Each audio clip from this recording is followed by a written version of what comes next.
Un Indien venu tout droit de la forêt amazonienne et qui visite Paris au pas de charge. Holger Cisneros a peu de temps.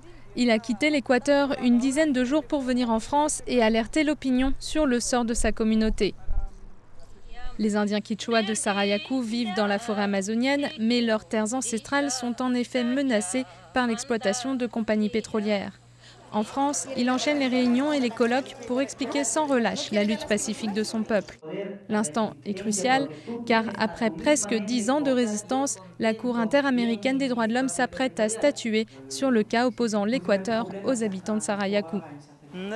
Notre force, c'est la nature. Notre force, c'est la forêt et les rivières.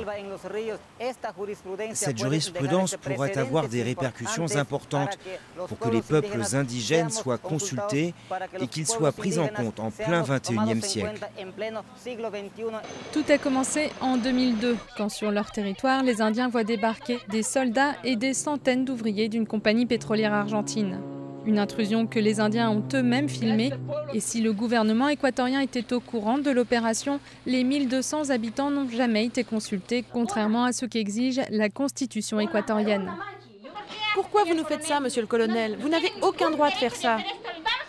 On continuera de lutter et de confisquer les armes. Nous sommes encerclés par les militaires. Ici, tout ce qu'on nous laisse, c'est des ordures et un environnement saccagé. Une lutte pacifique de plusieurs mois à l'époque aura permis aux soldats de récupérer leurs armes et de partir. Mais depuis, les menaces et les affrontements sur les Indiens Quichua restent quotidiens. Le recours devant la Cour interaméricaine des droits de l'homme est leur seul espoir.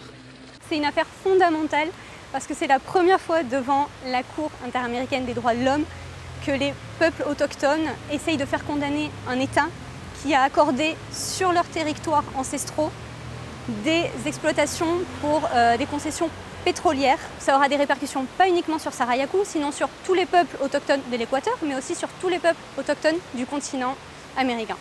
Le jugement est attendu pour octobre, au moment même où l'Équateur relancera le 10e appel d'offres pétrolier. Car le pays a prévu d'augmenter sa production de pétrole de 20% d'ici 2014.